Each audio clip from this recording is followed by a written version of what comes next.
Hello, welcome back. This is episode 19 of the Gita Decoded. We are still on chapter 4, and Sister Denise was just sharing her views on verse 13, and we're now moving on to verse 14. Sister Denise, a very warm welcome back. Thank you. I want to read to you the last line of verse 13, which flows into 14, and I'd like you to tell me what it means to you. No, although I am the creator of the system, know me to be the eternal non-doer. Actions do not taint me. I have no desire for the fruit of action. Thus he who comprehends me is not bound by actions.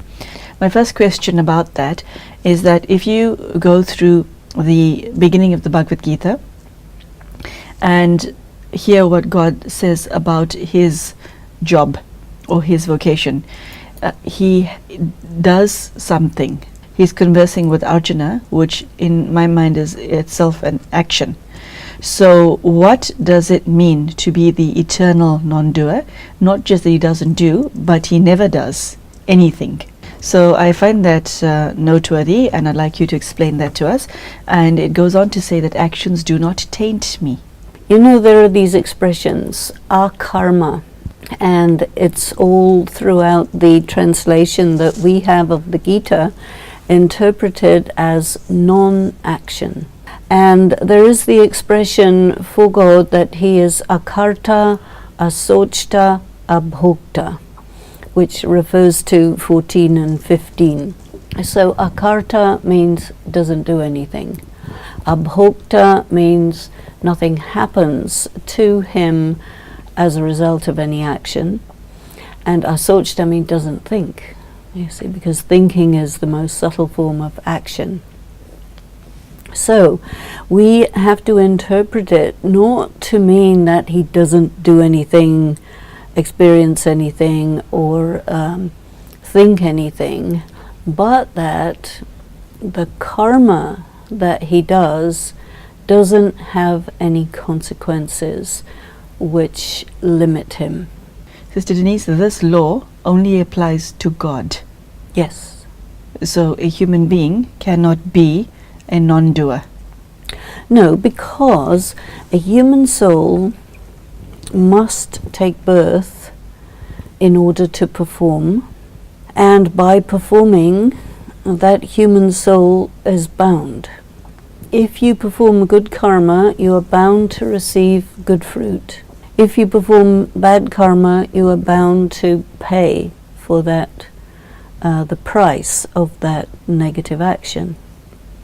God is Karmateet, you see. So this word Karmateet is a very interesting one, that completely independent of the consequences of karma. So God is not a human. If God does something, it is for humanity. God doesn't need anything. God is called, and you find this in the Christian Bible very much, this idea of the immutable one. God is changeless. What karma does is it changes a person. Because if you do good karma, it makes you wealthier. If you do bad karma, it makes you poorer. And so you're different, and it also leaves the sanskaras. So for God, God has the sanskaras of knowledge.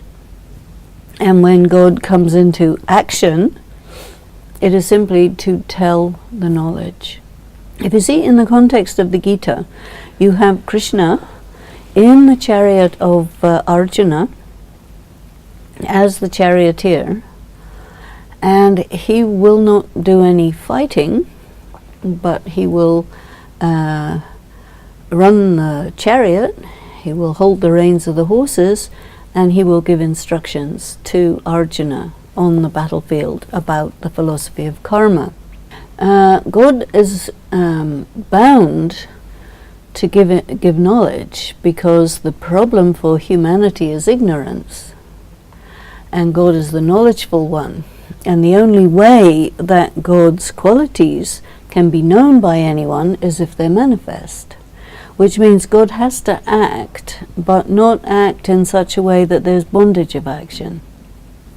So it's quite difficult for people, normally to interpret this, to understand this, because a human being cannot understand any being who is higher than a human being. God is higher than a human being. So the only way that a human being can know God is if God describes himself to a human being. Here we have God saying, this is my relationship with karma. I am a Karmateet soul, and I come into action for you. I do not get anything out of this. I do not get the kingdom. You get the kingdom. I don't have any problems. You have problems. I'm your resource person. And so he's called Deus Ex Machina. He's outside the machinery. It is described in this way, but we have to interpret it. We have to understand what that actually means. The next shloka that was of interest to me is a question. What is action and what is inaction?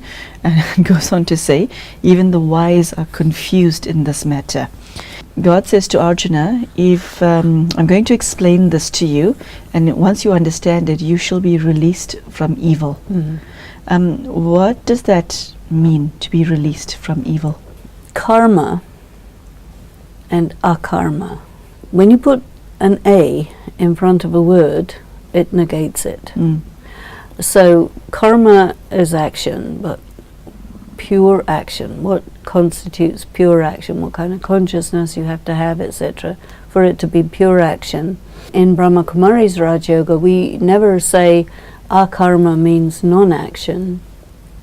We say there is sukarma, pure action, vikarma, impure action, and akarma is neutral action. Why it says that people don't understand about this, people get confused about this, because they can't imagine what would be an action that doesn't have any consequences.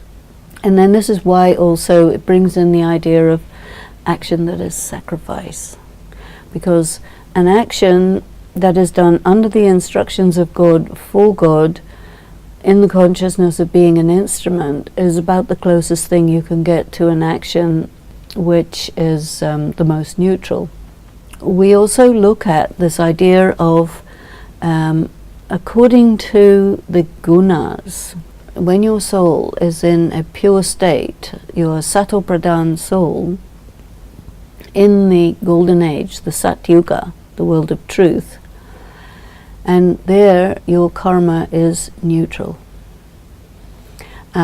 Because the fruit of what you did in the previous confluence age is such that you are almost on automatic pilot, and that continues for 21 births.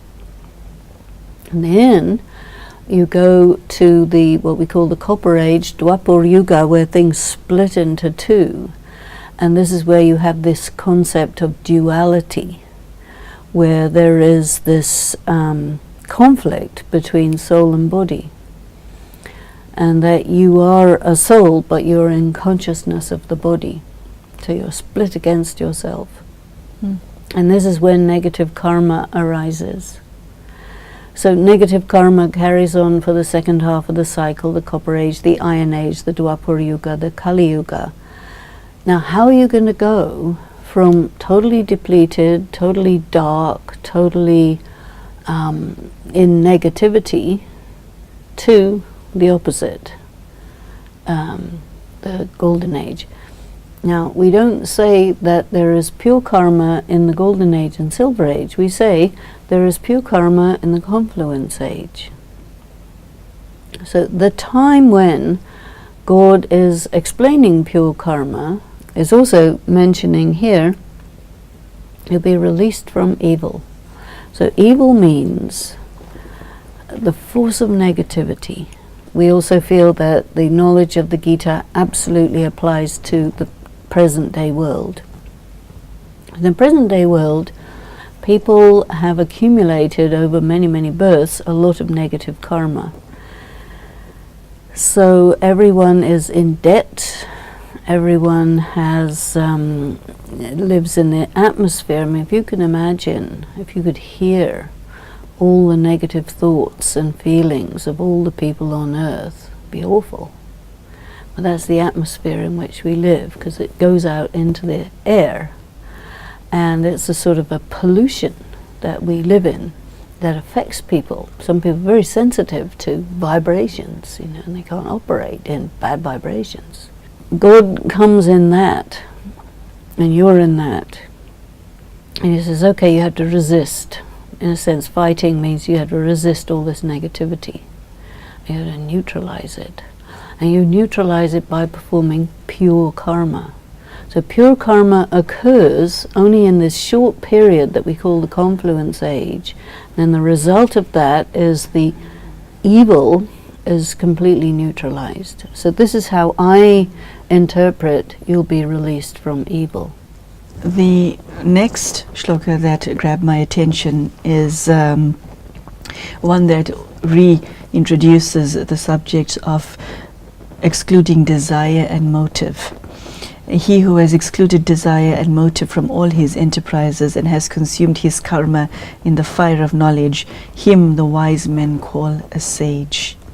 Now, Sister Denise, the thread that one picks up in chapter 4 is that God is saying, pay very careful attention to your karma. Why is it so difficult to understand this firstly, and more importantly, look at your own life and put it into practice? If you do well at something and you get success, it's going to corrupt you. Oh, yes. You can't say something like that and expect me not to ask another question. You have to repeat that, please. If you do well at something, suppose you're in a spiritual practice, you do well, it's going to corrupt you. Okay, Sister Denise, here's the thing. Mr. X is a cardiothoracic surgeon, and he's absolutely brilliant at it. Are you saying in that scenario his success will corrupt him as well? Well, it can very easily, yes. How so? Well, because you start getting money, perks, bribes, presents, lots of nice looking ladies around you, you know. So success is a problem. So or you start getting greedy. Oh, everything I do has to turn into money. I want to be a super multi-millionaire. It is very difficult for a person to be very successful and remain detached and remain simple and not get into all these temptations that come. Even you do a spiritual practice, you become successful, it is completely capable of corrupting you. what causes the corruption? Greed. The desire for more. Yeah. You know, everybody around you, oh, you're wonderful, marvelous and fantastic. Well, have a nice Ferrari, So, you know. Sister Denise, is the success the problem or the ego behind the success? Well, success takes the form of temptation, takes the form of maya, you know, illusion. Because you see, okay, suppose you engage in spiritual practice, and we see this a lot. There's a lot of people, they engage in spiritual practice, they become successful, they get corrupted. They start doing the opposite of what they're supposed to be doing. And then there's a big scandal. And they fall. So, this is why, as you said, you have to watch your karma very, very closely, and you have to never take the result of your action as, oh my goodness, I'm successful. Guess what? You know, I have people eating out of my hand. Okay. You have to renounce and renounce and renounce again and again and again. Okay. What you just said is making me hot under the collar. So, you're not saying be a failure, are you? No, you have to be a success. You hold must on. be a success. Okay. Success corrupts you, but you have to be a success. Such a paradox. But you must never take it as, you know, I am successful. It's that ego. You're asking about ego. It is the ego that gets puffed up with success, you know, and that this is why one has to be neutral around success and failure, you see, because in a way you're better off if you fail a lot, because then you have to shore yourself up. And then people who get a lot of success very quickly, who haven't had very much failure, they haven't had much experience of managing themselves in the face of failure. So in a way, it's much better to fail a lot and then get success later on. They say the same in Hollywood. You know, I used to live in Hollywood. If you're a really good film actor and your success comes late, you're likely not to get corrupted by it, because you've had so much time not being a success. But people who become an overnight success, or very quickly they are successful, they tend to get, because they're immature, they don't have the background to manage it, you see. So I think the same in anything, really. If you can reach your success slowly, and you learn how to be a good quality human being around the not having success. I mean, you're not an abject failure, but you have to keep striving for a long time. And on the way, you learn enough to be able to handle the success when it finally comes. I'm going to read the next 2 verses to you. I want you to give me your take on it. He who has abandoned all attachment to the fruits of action, always content, not dependent, even when performing action, does in effect nothing at all, performing action with the body alone, without wish, restrained in thought and self. Mm-hmm. With all motives of acquisition abandoned, he incurs no evil. I know you covered this before, because this is a recurring theme throughout the Bhagavad Gita. Yes.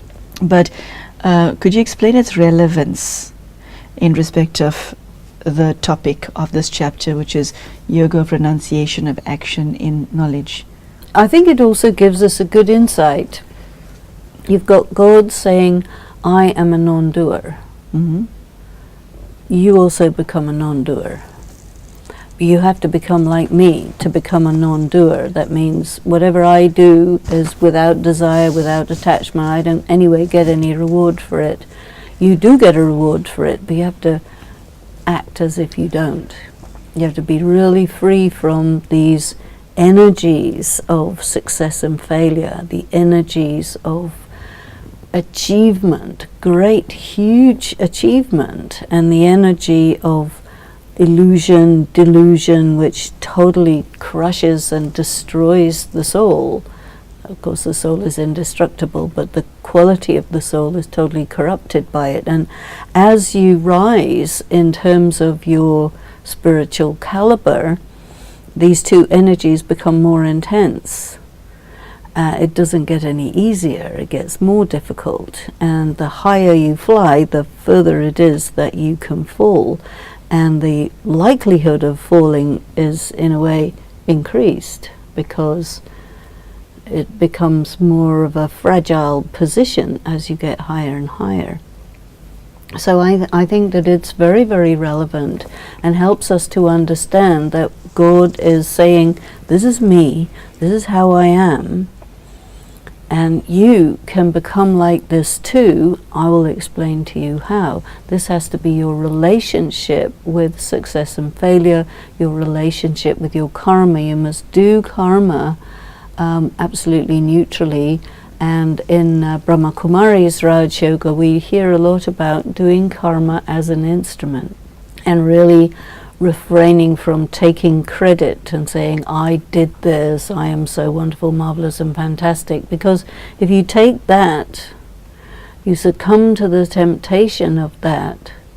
The law of spirituality says you have to take the opposite.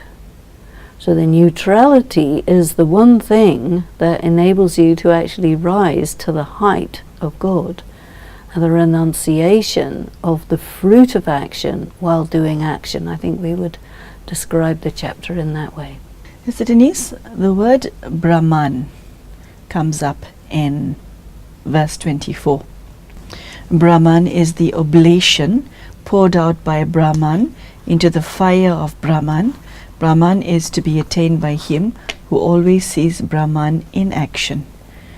Would you explain to us what Brahman is?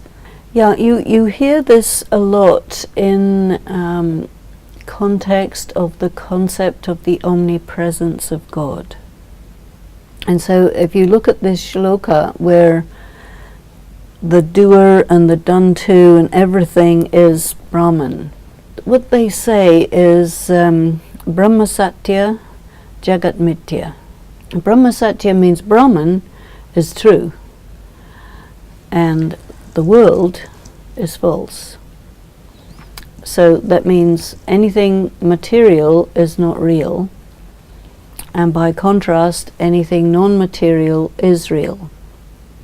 Now there is an all-pervasive energy that moves through everything, which we call the energy of matter, but which some people say is the energy as well as the energy of matter, the energy of souls, the energy of God. It's all one thing.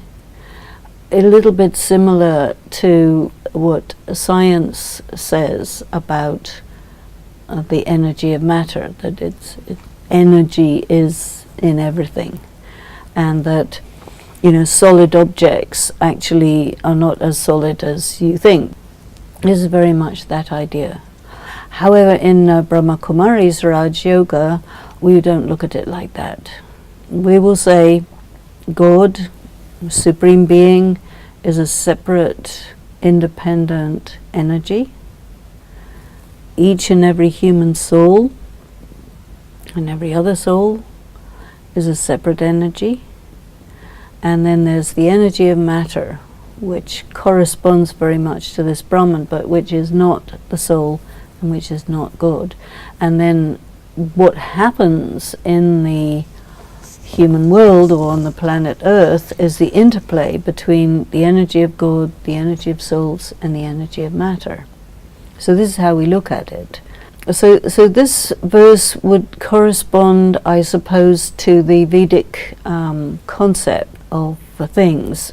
If you go back to this phrase, Brahma Satya Jagat Mithya, it's the motivation for those yogis who say, the world is false, Maya is false, the body is false, everything is false, and I choose to leave the world and go to the element of light and stay there and deny the reality of all this. It's an illusion. So Denise, the subject of sacrifice and offering comes up again.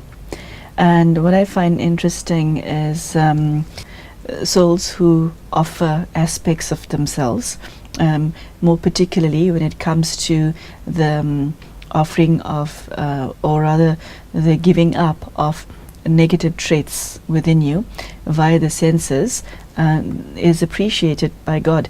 I'm referring particularly to verse 26, which reads, "Others offer senses like hearing and the fire of restraint. Still others offer sound and other objects of the senses in the fire of the senses. Others offer all actions of the senses and actions of the vital breath in the fire of yoga of self-restraint, which is kindled by knowledge." Please explain to the viewer how offering and sacrifice fits into the picture of renunciation of action and knowledge. We've heard it in the previous chapter, but please explain its contextual significance. Yeah, this is all about how to do akarma, neutral karma. There are a lot of different hatha yoga practices, pranayama, fasting, so many things. This is all in the belief that by doing this restraint, this constraint, this will enable you to overcome the body and transcend the body. And this is talking about that because what they want to do is to get to that Karmateet place where you go to nirvana and you don't come back. Sister Denise, I see we have a time constraint, so I will have to say goodbye to you today. And I do want to thank you for giving myself and the viewer such a fresh approach to the understanding of the Bhagavad Gita, because whatever I've read, I certainly did not interpret it in the way you just shared. And this goes not for this episode, but for everyone we've done so far. So thank you for that. Okay. Thanks. So there you go. Sister Denise has shared her views on what is meant by offering, what is meant by sacrifice, how she understands the various shlokas contained in this part of chapter 4. And you'll find that Sister Denise's interpretation of it is vastly different from yours, and also vastly different from any interpretation you've heard before. And the best thing about it is that the message that she has elicited from her understanding of chapter 4 is that God is saying to Arjuna, and through Arjuna to you, please be careful about your karma. Take care with the way you speak and the way you behave, because it all comes back to you. So this is a very powerful message for each and every one of us watching, and I do hope that you are able to take what was shared today home to your own life and to your family, and improve the quality of your life. So thank you for joining us. Thank you, Sister Denise. Take care and goodbye.